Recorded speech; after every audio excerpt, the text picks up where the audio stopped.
Good evening all of you. कैसे हैं आप सभी? वेलकम करती हूँ माधुरी आपका एमडीलो क्लासेस में।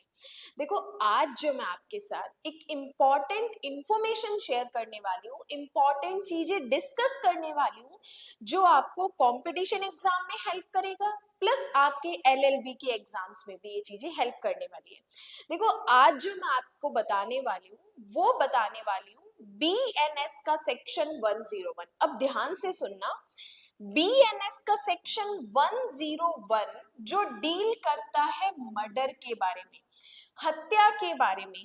अब इस सेक्शन में हमें जनरल मर्डर की बातें भी बताई है कि मर्डर कब हो सकता है, प्लस हमें कुछ अपवाद भी बताए हैं कि अगर अपवाद की सिचुएशन आती है देन वो मर्डर में काउंट ना होके कल्पेबल होमिसाइड में जाएगा।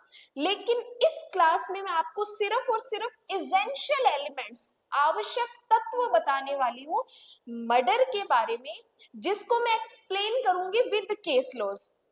केसेस के साथ मैं आपको हर एक पॉइंट को जो कि मर्डर के बारे में बताता है केस लॉज के साथ मैं आपको चीजें बताने वाली हूँ। देखो, ये क्लास बहुत इंपॉर्टेंट रहने वाली है। केसेस जो मैं आपको बताऊंगी, आपको ये चीज बताऊंगी कि आप अपनी आंसर राइटिंग को और कैसे एनहेंस कर सकते हो, कैसे मेरिट लिस्ट में आप अपने आंसर्स को लेके जा सकते हो। अब सुनना, देखो, एक तो तरीका होता है कि जो हमसे क्वेश्चन पूछा हमने बेयर एक्ट के अकॉर्डिंग चीजें बताई, देन उसके बाद कुछ एक्स्ट्रा चीजें एंड देन केस लॉस बता के अपने आंसर को खत्म कर दिया।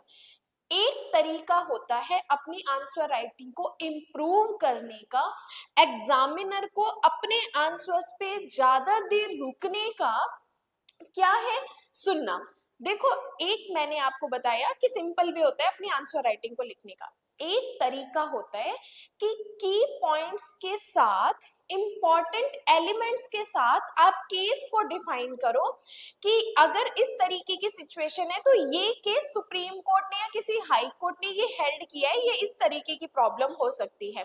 अब इस क्लास में मैं आपको बताऊंगी कि ये की पॉइंट प्लस इसके साथ ये केस लॉज लिखो, ये प्रॉब्लम लिखो, ये की पॉइंट्स इसके साथ ये केस लॉज लिखो, ये प्रॉब्लम लिखो। ये सारी चीजें आपको मैं एंड तक बताने वाली हूँ। वीडियो को बिल्कुल भी स्किप मत करना, बहुत इंपॉर्टेंट चीजें हैं जो कि आपको बहुत सारी फीस पे करने के बाद भी पेड क्लासेस में आपको नहीं मिलने वाली है, जो कि आपको अभी यूट्यूब पे बताने वाली हूँ। पहले एक चीज समझो, बीएनएस का सेक्शन 101 कहता है मर्डर के बारे में। मर्डर के अपवादों को एक बार बिल्कुल छोड़ दो, हमें एक्सेप्शंस में जाना ही नहीं है। अब ये समझो, मर्डर में चार हमें की पॉइंट्स बताए हैं। पहला कहता है डेथ करने का इंटेंशन, मृत्यु करने का आशय, एक पहला की पॉइंट है। दूसरा हमें कहता है शारीरिक क्षति करना, इस तरीके की शारीरिक क्षति करना कि मृत्यु होना संभाव्य है। तीसरा कहता है कि इस तरीके की शारीरिक क्षति करना जो कि प्रकृति के मामूली अनुक्रम में मृत्यु करने के लिए सफिशिएंट है। इस लेवल की आप बॉडीली इंजरी कर रहे हो जिससे कि कोर्स ऑफ नेचर में डेथ होना 100% तय है। और नेक्स्ट कहते हैं कार्य ऐसा करना इतना आसन्न संकट है, इतना गंभीर है जिससे इंसान मर ही जाएगा। तो फोर्थ की पॉइंट क्या है? आसन्न संकट कार्य। देखो, आसन्न संकट कार्य मतलब कि इस लेवल का काम कर देना जिससे कि इंसान का मरना तय है।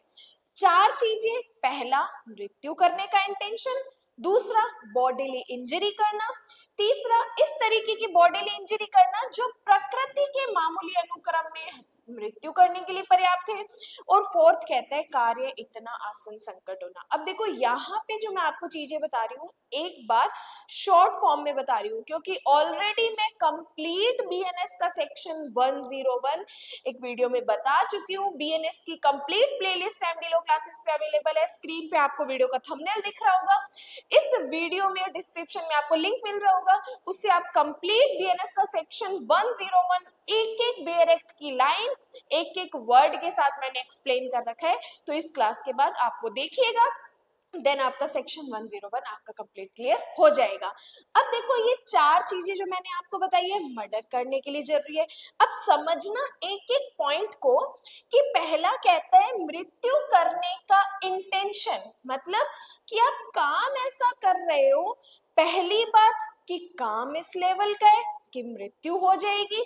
दूसरा, आप उस पर्सन को मारना चाहते हो, इंटेंशन वर्ड यूज किया गया है आशय, कि आपका माइंड ये चाहता है कि हम उस पर्सन को मार दे।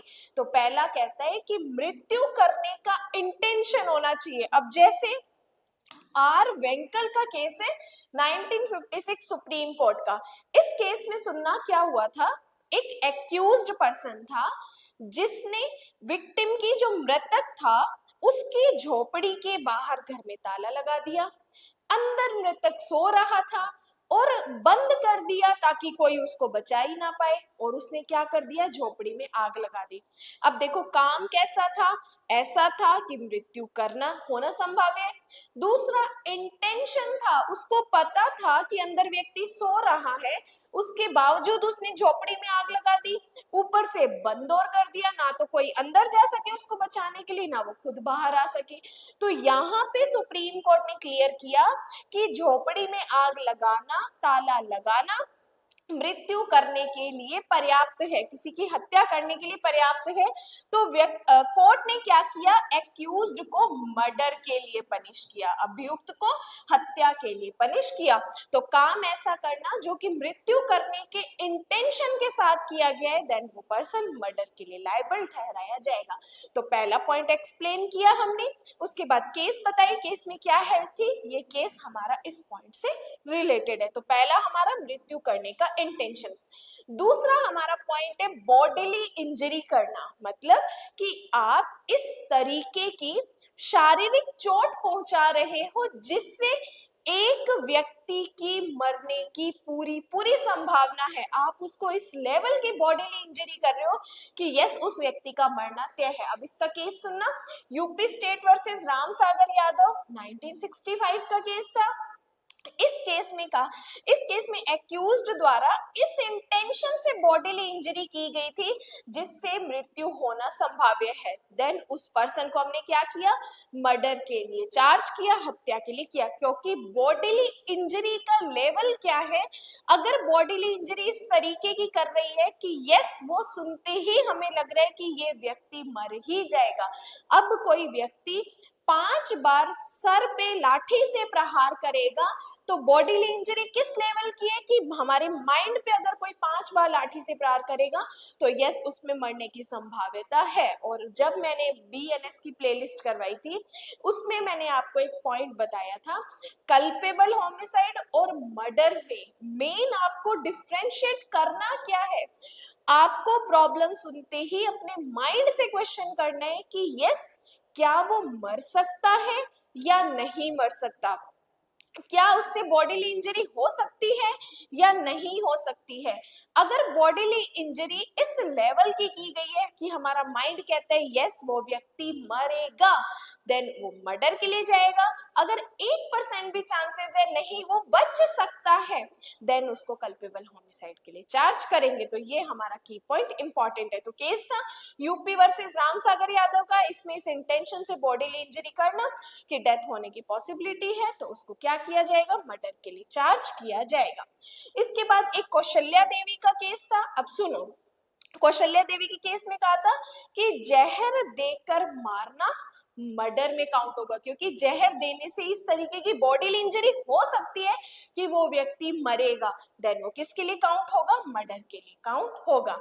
इसके बाद बात करते हैं एक और case, UP state versus Indrajeet का केस था, 2000 का सुप्रीम कोर्ट का केस था। इस केस में क्लियर कर दिया कि हत्या करने के लिए कोई औजार, कोई उपकरण या अस्त्र शस्त्र निर्धारित नहीं है। कि ये नहीं कह सकते कि तलवार से इंसान मर सकता है और डंडे से नहीं मर सकता। तो इसलिए कहा कि किसी व्यक्ति को मारने के लिए कोई एक पर्टिकुलर औजार, उपकरण या अस्त्र शस्त्र निर्धारित नहीं है। इन औजारों से, उपकरण से, अस्त्र शस्त्र से क्या हो सकती है? मर्डर हो सकती है, हत्या हो सकती है। तो ये इंपॉर्टेंट केस है, इंद्रजीत के केस में बताया गया था। इसके बाद बात करते हैं, थर्ड हमारा की पॉइंट है कि इस इंटेंशन से मृत्यु करना, ऐसा कार्य करना कि प्रकृति के मामूली अनुक्रम में, कोर्स ऑफ नेचर, प्रकृति के मामूली अनुक्रम में मृत्यु करने के लिए पर्याप्त है। कि अब देखो कि अगर एक व्यक्ति दूसरे व्यक्ति के ऊपर केरोसिन डालकर माचिस की तीली जलाता है तो केरोसिन से आग बहुत जल्दी पकड़ती है और वो इंसान जलने की 100% पॉसिबिलिटी है। तो यहाँ पे ऐसा काम करना जो प्रकृति के मामूली अनुक्रम में पर्याप्त है तो वो मर्डर के लिए काउंट होगा। जैसे केस है अमर सिंह मुन्नी सिंह सूर्यवंशी वर्सेस महाराष्ट्र राज्य, 2008 सुप्रीम कोर्ट का केस है। इस केस में क्या हुआ था, हस्बैंड ने अपनी वाइफ की बॉडी पर केरोसिन डाला और उसकी आग लगा दी। अब यहाँ पे हस्बैंड का इंटेंशन, उसको दिख रहा है कि मैं काम ऐसा कर रहा हूँ जिससे 110% पॉसिबिलिटी है कि वो व्यक्ति मर ही जाए। तो यहाँ पे उस हस्बैंड को किसके लिए चार्ज किया गया था? मर्डर के लिए चार्ज किया गया था, क्योंकि काम ऐसा किया जो प्रकृति के मामूली अनुक्रम में मृत्यु हत्या करने के लिए पर्याप्त है। तो एक पॉइंट्स के साथ आप केस लॉज बताओ। जैसे सेकंड पॉइंट के साथ मैंने आपको 3 केस बताए, तो आप इनमें से 2 केस भी याद रख सकते हो, एग्जामिनर को इस पॉइंट पे आप 2 केस बताओ। तो ये तो था प्रकृति के मामूली अनुक्रम में। अब फोर्थ केस हमें कहता है कि कार्य इतना आसन्न संकट है, कार्य दिखने से इतना गंभीर लग रहा है जिससे मृत्यु होना संभाव्य है। तो इसमें कहा कि कार्य इतना आसन संकट हो कि मृत्यु होना अधिसंभाव्य है, एकदम प्रोबेबल है। इस केस में सुनो, जगदीश सिंह वर्सेस एमपी, मध्य प्रदेश राज्य का केस है 1981 का।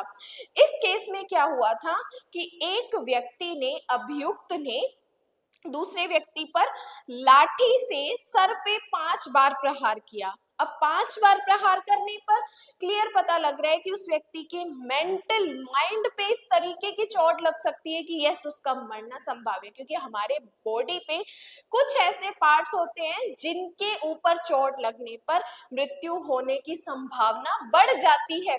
तो सर भी हमारी बॉडी का एक ऐसा पार्ट होता है जहां पर अगर 5 बार प्रहार किया जाएगा, अटैक किया जाएगा, तो यस, मरने की संभाव्यता होती है। तो इसमें उस व्यक्ति के ऊपर मर्डर के लिए चार्ज किया गया था। देन इसके बाद एक केस था, सुनो, नाग बालू का केस।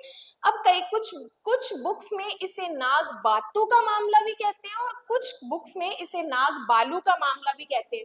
तो चाहे नाग बातू है, नाग बालू है, एक ही केस याद रखना है कि इसमें सांप से कटवाया गया था। क्या कहा?